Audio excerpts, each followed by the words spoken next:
بسم اللہ الرحمن الرحیم۔ السلام علیکم، میرا نام ہے ذیشان عثمانی۔ آج کی ویڈیو میں ہم مختصراً بات کریں گے کہ رمضان کیسے گزاریں۔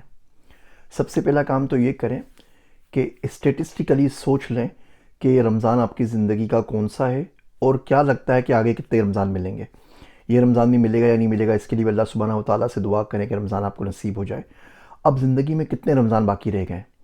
آپ کی عمر 60 سال ہے، 70 سال ہے، 50 سال ہے، 40 سال ہے، تو شاید 10 رمضان اور ہوں آپ کی زندگی میں، شاید 20 ہوں، شاید 30 ہوں، شاید 5 ہوں، شاید 2 ہوں، شاید اگلے کا بھی پتہ ہو کہ نہ ہو کہ ملے گا یا نہیں ملے گا، اور زندگی موت کا کچھ بھروسہ نہیں ہے۔ تو زندگی کے اگر 50 رمضان گزار دیے ہیں، 40 رمضان گزار دیے ہیں، 30 رمضان گزار دیے ہیں اور کچھ خاص نہیں کر سکے، تو اس رمضان میں کوشش کریں کہ کوئی نہ کوئی تو کام خاص کر جائیں گے۔ تو پہلی چیز تو یہ سوچ لیں۔ دوسرا کام، کوئی بھی عادت بننے کے لیے کم سے کم 21 دن لگتے ہیں، تو رمضان کے اندر 30 دن کا رمضان ہوتا ہے۔ یہ بہت اچھی پریکٹس ہے کہ کسی چیز کی عادت بنا لیجئے۔ کچھ عادتیں میں آپ کو سجیسٹ کرتا ہوں۔ پہلا کام آپ نے یہ کرنا ہے اس رمضان میں کہ کسی کی بھی غیبت نہیں کرنی، گوسپس چھوڑ دیں۔ پولیٹیشنز کیا کر رہے ہیں، پھپھو کیا کر رہی ہیں، خالہ کیا کر رہی ہیں، بھائی کیا کر رہے ہیں، بہن کے بچے کیا کر رہے ہیں، رشتہ دار کیا کر رہے ہیں، فلاں دوست کیا کام کر رہا ہے، فلاں سوشل میڈیا کا انفلوئنسر کیا کر رہا ہے، کوئی کیا نہیں کر رہا، مولوی صاحب کیا کر رہے ہیں، مفتی صاحب کیا کر رہے ہیں، سب کو چھوڑ دیجئے۔ صرف اپنی پرواہ کریں کہ آپ کیا کر رہے ہیں۔ آپ روزہ رکھ رہے ہیں، آپ نمازیں پڑھ رہے ہیں، آپ تراویح پڑھ رہے ہیں، آپ تہجد پڑھ رہے ہیں، آپ دعا مانگ رہے ہیں، اس سے آپ کو غرض ہونی چاہیے۔ باقی کوئی کیا کر رہا ہے کیا نہیں کر رہا، اس کو اس رمضان کے لیے چھوڑ دیجئے۔ کوشش کر لیں، پریکٹس کر لیں کہ اس رمضان میں اپنی غیبت نہیں کرنی۔ پورا سال کرتے ہی رہتے ہیں، سب لوگوں کی ٹو میں لگے ہی رہتے ہیں، سب لوگوں کی برائیاں کرتے رہتے ہیں، سب لوگوں کی ترقی سے آپ کو حسد ہونا شروع ہو جاتا ہے، سب لوگوں کے بارے میں کوئی نقصان ہو جائے تو آپ بولتے ہیں ان کے اوپر خدا کا عذاب آ گیا۔ بس یہ والے کام نہیں کرنے اس رمضان میں، کسی کی بھی ہم نے غیبت نہیں کرنی۔ دوسری پریکٹس کیا کرنی ہے کہ خاموش رہنا ہے، چپ رہنا سیکھیں۔ دیکھیے کہ آپ کم از کم کیسے بول سکتے ہیں۔ ہر وہ چیز جس کے بارے میں آپ بیان نہ کریں، اوپینین نہ دیں، کوئی رائے نہ رکھیں، رائے کا اظہار نہ کریں، تو دین و دنیا پہ آپ کی اثر نہیں پڑتا، اس کو چھوڑ دیجئے۔ کوئی بچہ کچھ کام کر رہا ہے، اس کو کرنے دیجئے۔ ہاں، اپنا بچہ ہے، آپ کو اس کو گائیڈ کرنا ہے، آپ اس کے مینٹر ہیں، آپ اس کے تعلیق ہیں، آپ اس کے ماں باپ ہیں، تو اس کو ضرور کریں، لیکن جنرل بات کرنا چھوڑ دیجئے۔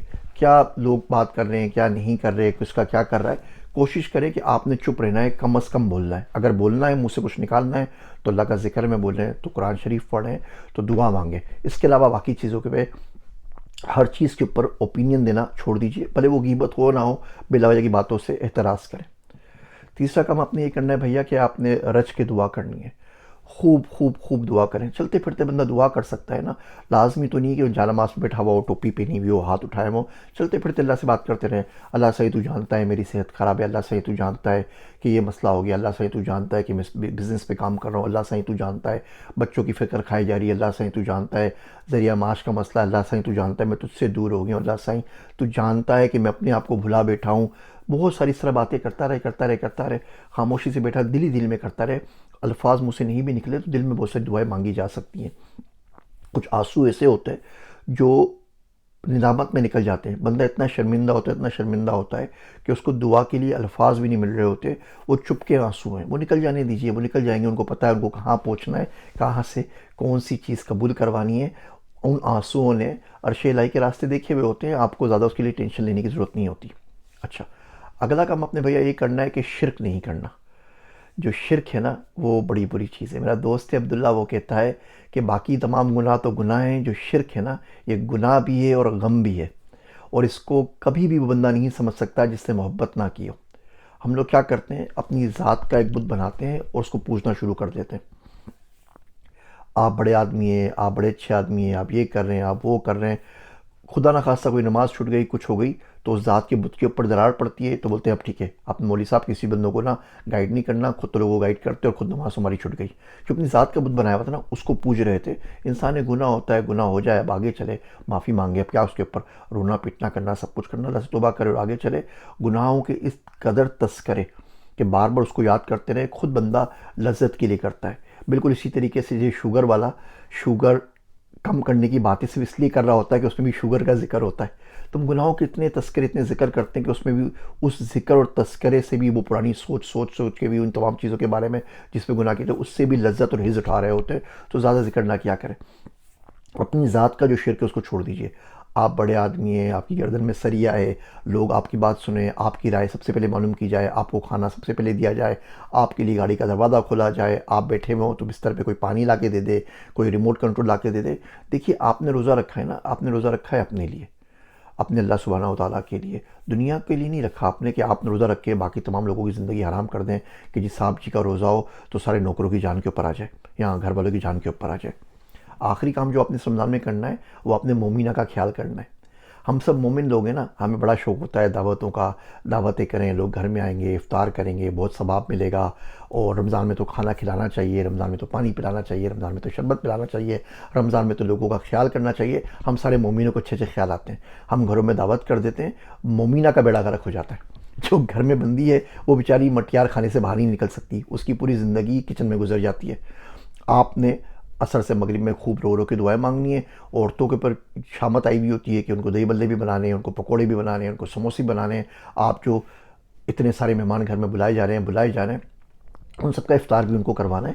بہت مختصر کر دیں. اگر آپ 2-4 ڈشیں کم کھا لیں گے, ایک آدھ پکوڑا کم کھا لیں گے, کچھ لوگوں کو نہیں بلائیں گے, اس پہ پورا فوکس کر دیں اپنی صفائی کے اوپر, اپنے تزکیے کے اوپر, اپنے علم کے اوپر, اپنے ذکر کے اوپر. کوشش کریں اپنی عبادتوں کے اوپر ٹائم گزاریں. اس ایک مہینے اگر آپ نے بزنس میٹنگز نہیں کی اور بہت سے لوگوں کو اپنے گھر کے اوپر بوفے ڈنر کے اوپر نہیں بلایا, کوئی فرق نہیں پڑے گا. ان کو بولے جی بھیا 11 مہینے دیتے ہیں نا دنیا کو, یہ ایک مہینہ اللہ سبحانہ و تعالیٰ کے نکال لیا ہے, اپنے لیے نکال لیا ہے. ہم پہ بہت کالک مل گئی ہے, ہمیں اپنی بھی صفائی کرنی ہے نا. کار واش کرواتے نا, یہ ہمیں اپنے سول واش کا مہینہ ہے. تو جیسے کار واش کرواتے ہیں مہینے میں ایک دفعہ, سال میں ایک دفعہ سول واش ہوتی ہے. ہم اپنے پہ کام کرنے دیجیے, اپنے گھر میں خوش, ہم ہمارے اپنے گھر میں خوش. ہاں کوئی غریب آ جائے, صدقہ کر سکے ضرور کرے. لوگوں کی حالت بہت پتلی ہے پاکستان میں. اکنومیکلی پنجاب میں پھر بھی بہتر حالت ہے, بلوچستان, سندھ, کے پی کے سب کا ایک جیسا ہی حال ہے. جتنا زیادہ آپ صدقہ کر سکیں, خیرات کر سکیں, وہ ضرور کیجیے گا. ایک کام جو آپ نے نہیں کرنا, یہ بوفے میں مت جائیے. یہ میریٹ کے اور پی سی کے اور بڑے بڑے ہوٹلوں کے, سیرینا کے جو بوفے ہوتے ہیں, اس میں آپ جاتے ہیں, نمازیں آپ کی مس ہوتی ہیں, نماز کا کوئی پراپر ٹائم نہیں ہوتا, نماز کا کوئی پراپر انتظام نہیں ہوتا. آپ کی مغرب بھی جاتی ہے, آپ کی عشاء بھی جاتی ہے, آپ کی تراویح بھی جاتی ہے. یہ ایک افطار اتنی قیمتی کیسے ہو گئی کہ جس کے لیے آپ 3 نمازیں قربان کر دیں, کہ آپ کی مغرب بھی جائے, آپ کی عشاء بھی جائے, آپ کی تراویح بھی جائے, اور اتنا کھا لیا ہے کہ پوری رات بھی آپ ٹہلتے رہے اور حاجملہ کھاتے رہیں اور کوئی ڈھنگ سے عبادت نہ کر سکیں. تو قسم کھا لیں کہ اس پورے رمضان کے اندر کوئی ایک بوفے ڈنر اٹینڈ نہیں کرنا. کوئی بوفے افطار ہو, کچھ ہو, گورنمنٹ کا ہو, کسی کا بولے جی آپ کر لیجئے, میرے گھر میں آرام سے, میرے پاس کھجور, میرے پاس اللہ پاک نے کھانا دیا ہے, میرا افطار آرام سے ہو جائے گا, سحری آرام سے ہو جائے گی, مجھے بوفے میں نہیں آنا سحری اور افطار کے. یہ اگر آپ کچھ کام کر لیتے ہیں تو امید کرتا ہوں کہ اس سے رمضان بہت زیادہ پروڈکٹیو گزر سکے گا. جس طرح موسم ہوتے ہیں نا, سردی, گرمی, خزاں, بہار, اس طرح رمضان کا بھی سیزن آتا ہے. اس کا بھی ایک موسم ہے جس میں آپ دعائیں مانگ سکتے ہیں, دعائیں قبول ہو جاتی ہیں. آپ بہت زیادہ پورے سال کی پلاننگ کر سکتے ہیں, اپنے اندر جھانک سکتے ہیں, اپنے آپ کو دیکھ سکتے ہیں کہ دنیا کہاں جا رہی ہے اور آپ کہاں جا رہا ہے. ہم میں سے کسی کو کچھ نہیں پتا کہ بھیا زندگی میں کتنے رمضان رہ گئے, کتنے ملیں گے, اور اتنی صحت ہوگی یا نہیں کہ روزہ رکھ بھی سکیں گے یا نہیں رکھ سکیں گے. یہ سب اللہ پاک کی دین ہے, سب اللہ سبحانہ و تعالیٰ کی کرم نوازیاں ہیں جو آپ پہ برس رہی ہیں.